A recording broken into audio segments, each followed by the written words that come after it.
Hello students, welcome to my channel. This is Gunjan Sharma. In today's video, we will going to discuss about the use of your graduation percentage in your future. I mean, जो भी आप graduation के बाद कोई भी field choose करते हैं, जिस भी सब्जेक्ट से हो, जो भी आपके पास ग्रेजुएशन के बाद ऑप्शंस होते हैं, उन सभी में ग्रेजुएशन के परसेंटेज का क्या रोल रहता है, क्या ग्रेजुएशन की परसेंटेज आगे आपके काम आती है, और काम आती है तो किस किस फील्ड में कितनी कितनी परसेंटेज की जरूरत पड़ती है कि मिनिमम इतनी परसेंटेज आपकी होनी चाहिए उस फील्ड में जाने के लिए। तो इन सब चीज़ों के बारे में आज हम इस वीडियो के अंदर डिस्कस करने वाले हैं। ओके, तो मैंने आप सभी के लिए एक छोटा सा पीपीटी बनाया है ये सारी चीज़ें एक्सप्लेन करने के लिए कि ग्रेजुएशन की परसेंटेज की ज़रूरत आपको आगे कहाँ कहाँ पड़ेगी। ठीक है, तो यहाँ से हम नेक्स्ट स्लाइड देखते हैं, एक एक करके मैं आपको पूरी स्लाइड बताऊंगी। तो सबसे पहली चीज़ तो ये जो ग्रेजुएशन की परसेंटेज का रोल है कि आगे कहाँ कहाँ काम आएगी, ये डिपेंड करेगा कि आप आगे कौन सा कैरियर चूज करते हैं ग्रेजुएशन के बाद। मैंने यहाँ पर 3 कैटेगरी ली हुई है, higher study, BEd and government jobs. ये 3 कैटेगरी यहाँ पर ली हुई है क्योंकि मोस्टली स्टूडेंट्स ग्रेजुएशन के बाद इन्हीं 3 कैटेगरी में से कोई एक चूज करते हैं। या तो वो आगे हायर स्टडी करेंगे, पोस्ट ग्रेजुएशन करेंगे, किसी भी सब्जेक्ट से हो सकता है, या फिर बीएड चूज करेंगे, या फिर कोई भी गवर्नमेंट जॉब की प्रिपरेशन करेंगे, चाहे वो स्टेट लेवल का हो या फिर सेंट्रल लेवल का। ठीक है, तो इन 3 ऑप्शंस में से ही मोस्टली ग्रेजुएशन का जो आगे का ऑप्शन होता है वो कवर हो जाता है। फिर भी यदि ऐसा नहीं कह रही कि इन 3 के ऑप्शंस के अलावा बाकी और कोई ऑप्शंस नहीं है आपके पास काफी सारे ऑप्शंस हैं, और मैं ऑलरेडी उन ऑप्शंस पर वीडियोस बना चुकी हूँ कि आप ग्रेजुएशन के बाद क्या क्या कर सकते हैं। तो उसके लिए तो आप वो वीडियो देख लेना अदर ऑप्शंस जानने के लिए कि कौन कौन से ऑप्शंस होते हैं। फिलहाल मैं इन 3 ऑप्शंस को लेकर बात करूंगी कि इन 3 ऑप्शंस में आपकी ग्रेजुएशन की परसेंटेज का क्या रोल रहता है, कहाँ कहाँ आपको कितनी परसेंटेज की जरूरत पड़ेगी ग्रेजुएशन में, जिससे आप इन 3 फील्ड में से कोई भी एक ऑप्शन आप ग्रेजुएशन के बाद जो चूज करना चाहते हैं वो चूज कर सकते हैं। ठीक है, सो नाउ हमारे फर्स्ट ऑप्शन पर बढ़ते हैं जो कि आपका हायर स्टडी। ठीक है, अब ये जो हायर स्टडी है यहाँ पर मैंने पोस्ट ग्रेजुएशन लिया है। अब ये पोस्ट ग्रेजुएशन आप किसी भी सब्जेक्ट का हो सकता है, चाहे आप बीए करो, बीएससी करो, बीकॉम करो। इसके बाद जो भी स्टूडेंट पोस्ट ग्रेजुएशन करना चाहते हैं किसी भी सब्जेक्ट के अंदर, तो उसके लिए आपका ग्रेजुएशन में 50% मार्क्स होना जरूरी है। सिर्फ ऐसा नहीं कि ग्रेजुएशन की डिग्री आपके पास हो, चाहे वो 40% की हो या 45% की हो, और आप पोस्ट ग्रेजुएशन कर सकते हैं। पोस्ट ग्रेजुएशन करने के लिए 50% मार्क्स आपको चाहिए ही होंगे, चाहे आप किसी भी सब्जेक्ट से पोस्ट ग्रेजुएशन करना चाहते हैं, किसी भी यूनिवर्सिटी से पोस्ट ग्रेजुएशन करना चाहते हैं। इसके अलावा जो कुछ अच्छी यूनिवर्सिटीज हैं उनमें आपके एंट्रेंस टेस्ट भी होते हैं, तो वहां पर यह है कि 50% मार्क्स तो आपका होना ही चाहिए, प्लस आपका एंट्रेंस टेस्ट भी क्लियर हो। जो अच्छी यूनिवर्सिटीज होती हैं जिनमें मतलब पढ़ाई भी होती है आपकी, जिनकी डिग्री की वैल्यू होती है पोस्ट ग्रेजुएशन की, तो वहां पर उनका एंट्रेंस टेस्ट लगता है। ठीक है, तो वो एंट्रेंस टेस्ट आपको क्लियर करना होगा with 50% marks in graduation percentage. ठीक है, ये हो गया आपका post graduation in any subject. आप चाहे कोई सी भी यूनिवर्सिटी से रेगुलर मोड पर जब अपनी एमएससी, एमए, एमकॉम करते हैं, पोस्ट ग्रेजुएशन करते हैं, तो 50% मार्क्स आपके होने चाहिए ग्रेजुएशन में। नाउ अब हमारे पास जो सेकंड ऑप्शन था वो है गवर्नमेंट जॉब्स। गवर्नमेंट जॉब्स में कोई सी भी गवर्नमेंट जॉब हो सकती है, चाहे वो स्टेट लेवल की हो या सेंट्रल लेवल की हो।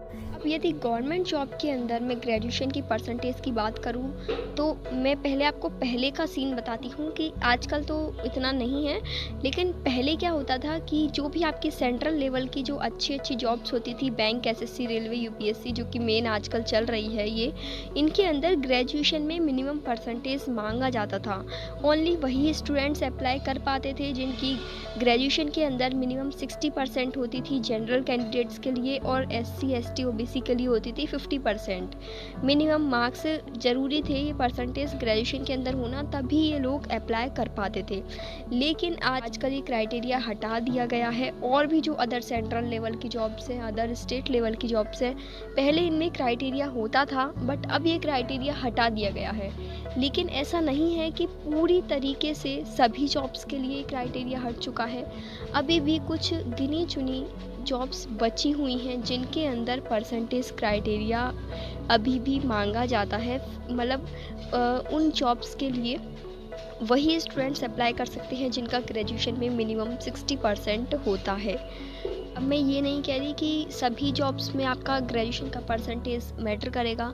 लगभग आपकी 80% जॉब्स ऐसी हैं, 80 कह लो या फिर 90% जॉब्स कह लो, जिनमें ओनली ऐसे बोलते हैं कि ग्रेजुएशन डिग्री होनी चाहिए विथ रिलेवेंट सब्जेक्ट। जिसकी भी आप एग्ज़ाम देना चाहते हैं, जिस भी गवर्नमेंट जॉब की, तो उसमें जो सब्जेक्ट से आपका ग्रेजुएशन मांगा जाता है उसमें केवल ग्रेजुएशन का डिग्री होना चाहिए। परसेंटेज क्राइटेरिया नहीं है मोस्टली जॉब्स में, लेकिन फिर भी कुछ गिनी चुनी जॉब्स हैं, जैसे कि बैंक पीओ का जो एग्ज़ाम है, आरबीआई ग्रेड बी का एग्ज़ाम है, या फिर आप और भी जब टीचिंग के जॉब्स देखोगे ना, उनमें आपका जो ग्रेजुएशन का परसेंटेज क्राइटेरिया है वो फिक्स रहता है। और जैसे जो आपका आरबीआई ग्रेड बी का एग्ज़ाम होता है, उसमें जब आप देखोगे मिनिमम एजुकेशन क्वालिफ़िकेशन, तो ग्रेजुएशन में 60% मार्क्स मांगते हैं जनरल कैटेगरी से, और SC ST अदर कैटेगरी से 50% मार्क्स मांगते हैं। जबकि पोस्ट ग्रेजुएशन के अंदर उसमें मिनिमम 55% ज़रूरी है।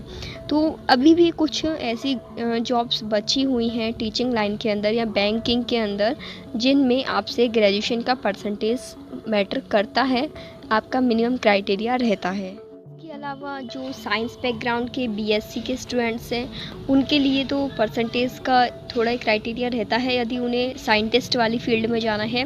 लाइक यदि वो इसरो, DRDO, बार्क जैसे रिसर्च सेंटर्स हैं, इनमें यदि आप किसी भी पोस्ट के लिए अप्लाई करते हैं, तो इनमें भी बहुत सी पोस्ट में क्राइटेरिया फ़िक्स रहता है 60% का ग्रेजुएशन के अंदर, क्योंकि यहाँ पर क्या है, नॉलेजेबल पर्सन की ज़रूरत होती है। तो ऐसा नहीं कि आपने BSc में 40-50% लेकर आप इन रेप्यूटेड रिसर्च सेंटर्स के अंदर एंट्री कर सकते हैं या फिर जॉब्स ले सकते हैं।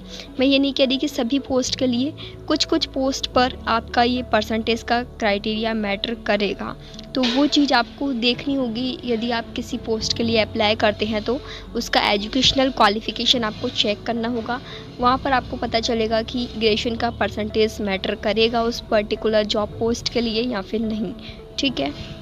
अब जिस तरह ये मैंने आपको साइंस बैकग्राउंड का बताया, आपको साइंटिस्ट वाली रिसर्च लाइन में यदि जाना है, तो जिस तरह वहाँ पर आपको परसेंटेज की ज़रूरत पड़ती है कुछ पोस्ट के लिए, इसी तरह जो कॉमर्स के स्टूडेंट्स हैं जिन्होंने BCom किया हुआ है, उनको यदि आगे CA करना है, तो वहाँ पर भी आपको मिनिमम 55% मार्क्स चाहिए होगा आपके ग्रेजुएशन या फिर पोस्ट ग्रेजुएशन के अंदर, यदि आप उसके बाद CA करना चाहते हैं। तो यहाँ पर भी आपको परसेंटेज की ज़रूरत पड़ी ना।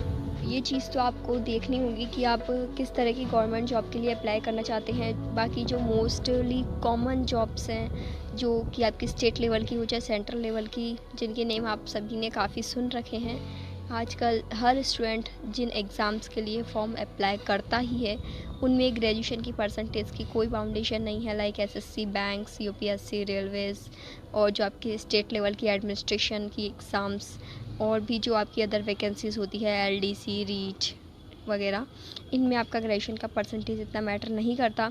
बट यदि आप और अदर जो टीचिंग की एग्ज़ाम्स होंगी, उनमें आपका ये मैटर करेगा। लाइक जो आपकी TGT वाली एग्ज़ाम होती है, उसमें भी 50% मार्क्स आपका ग्रेजुएशन में मांगा जाता है यदि आप किसी भी स्टेट लेवल के TGT एग्ज़ाम के लिए अप्लाई करते हैं। ठीक है। तो ये चीज़ आप ध्यान रखिएगा, इन चीज़ों को भी कहीं कहीं ज़रूरत पड़ सकती है, कहीं कहीं नहीं भी है। तो ये मैं सभी गवर्नमेंट जॉब में आपके लिए नहीं कह रही कि आपको सभी में ग्रेजुएशन परसेंटेज का क्राइटेरिया मांगा जाएगा, लेकिन कुछ कुछ अभी भी ऐसी जॉब्स बची हुई हैं, तो इस चीज़ का आप ध्यान रखें। देखें तो थर्ड ऑप्शन है B.Ed का। B.Ed वो स्टूडेंट्स करेंगे जिनको आगे टीचिंग फील्ड में जाना है या टीचिंग लाइन में जाना है। सो जो भी स्टूडेंट्स B.Ed करना चाहते हैं अपनी ग्रेजुएशन के बाद या फिर पोस्ट ग्रेजुएशन के बाद, क्योंकि दोनों ऑप्शंस आपके पास होते हैं, या तो आप ग्रेजुएशन के बाद B.Ed कर सकते हैं या फिर पोस्ट ग्रेजुएशन के बाद अपनी B.Ed कर सकते हैं। तो दोनों में ही आप जब भी B.Ed करना चाहते हैं, 50% मार्क्स आपके पास होने चाहिए। यदि आपकी ग्रेजुएशन के अंदर आपके 50% मार्क्स नहीं बने हैं B.Ed में, तो फिर आपको पोस्ट ग्रेजुएशन में 50% मार्क्स बना के तब आप B.Ed कर सकते हैं। ठीक है। और ये जो मैं B.Ed की बात कर रही हूँ, ये जो मैं अभी पोस्ट ग्रेजुएशन और ये B.Ed, ये जो भी डिग्री की बात कर रही हूँ, ये रेगुलर डिग्री फ्रॉम अच्छी यूनिवर्सिटी की बात कर रही हूँ मैं। ऐसा नहीं कि कोई भी आपने केवल नाम के लिए एक डिग्री कहीं से भी हासिल कर ली तो वो तो आप जुगाड़ लगा के कैसे भी कर लोगे। जैसे ओपन यूनिवर्सिटी में भी शायद क्राइटेरिया इतना होगा ही, चाहे आप वहाँ से नॉन रेगुलर मोड पे, प्राइवेट मोड पे आप अपनी बीएड या फिर पोस्ट ग्रेजुएशन करें, वहाँ पर भी क्राइटेरिया रहता ही है परसेंटेज का। तो ये मैं यहाँ पर जो परसेंटेज क्राइटेरिया आपको बता रही हूँ ये है आपका रेगुलर मोड पे पोस्ट ग्रेजुएशन या फिर बीएड, और जो भी आप गवर्नमेंट जॉब की तैयारी करते हैं उनके लिए है, ठीक है। तो बीएड के लिए मैंने आपको बता दिया, बैचलर डिग्री या मास्टर डिग्री में 50% मार्क्स होने चाहिए, किसी भी सब्जेक्ट से करो, सभी सब्जेक्ट्स के लिए 50% मार्क्स ही यहाँ पर मांगा हुआ है। और जो स्टूडेंट्स बीटेक करते हैं, यहाँ पर लिखा हुआ है bachelor in engineering of technology with specialization in science and mathematics, तो उनके लिए है 55% मार्क्स, ताकि वो बीएड के लिए एलिजिबल हो पाए। बीएड के लिए जो आपका कॉमन पेपर लगता है पीटीईटी का, उसमें आपके पहले ग्रेजुएशन में 50% मार्क्स होने चाहिए, तभी आप वो पेपर दे पाओगे, ठीक है। तो ये हो गया आपका बीएड का कॉन्सेप्ट। नाउ नेक्स्ट अब मैं इससे बात करूं तो ये तो मैंने आपको 3 ऑप्शंस बता दिए कि यहाँ पर आपकी इतनी परसेंटेज आपको चाहिए होगी। ये वीडियो मैं इसलिए बना रही हूँ क्योंकि जो स्टूडेंट सोचते हैं ना कि केवल ग्रेजुएशन की डिग्री चाहिए हमें परसेंटेज से मतलब नहीं है, कुछ मतलब नहीं होता ग्रेजुएशन में परसेंटेज बना के, तो उस चीज में तो मैं आपका सपोर्ट करती हूँ कि ठीक है, मैं ये नहीं कह रही कि आप 80% बनाओ, 90% बनाओ, लेकिन एटलीस्ट आपकी ग्रेजुएशन में आपको इतनी पढ़ाई तो करनी पड़ेगी कि मिनिमम 60% से 70% तक आप पहुंच जाएं, क्योंकि 60-70% तक एक आपका ये रहता है कि आप सभी फील्ड में अप्लाई कर पाओगे। कहीं ऐसा ना हो कि 50% जैसे बीएड का क्राइटेरिया है तो जिनकी 49% रह गई वो बीएड के लिए अप्लाई ही नहीं कर पाएंगे यदि वो बीएड करना चाहते हैं। तो इसी तरह पोस्ट ग्रेजुएशन में भी आपका 50% मांगा हुआ है। तो यदि आपको आगे इन 3 में से कोई फील्ड चूज करना है तो एटलीस्ट आप इतना तो ग्रेजुएशन के अंदर पढ़िए कि ये वाला जो क्राइटेरिया है, जो परसेंटेज क्राइटेरिया मांगा हुआ है उस फील्ड में जाने के लिए, उसको आप कवर कर लें, उसको आप कंप्लीट कर लें। तो इतनी पढ़ाई तो आपको ग्रेजुएशन के अंदर करनी पड़ेगी। ये वीडियो उन स्टूडेंट्स के लिए था जो सोचते हैं कि ग्रेजुएशन की परसेंटेज का कोई मतलब नहीं है, केवल डिग्री आनी चाहिए। तो कुछ गवर्नमेंट जॉब्स ऐसी होती हैं जिनमें केवल डिग्री मांगते हैं, परसेंटेज नहीं मांगते। बाकी जो आपकी अच्छी गवर्नमेंट जॉब्स होंगी, हाई लेवल की, सेंट्रल लेवल की, उनमें आपसे परसेंटेज भी मांगेंगे।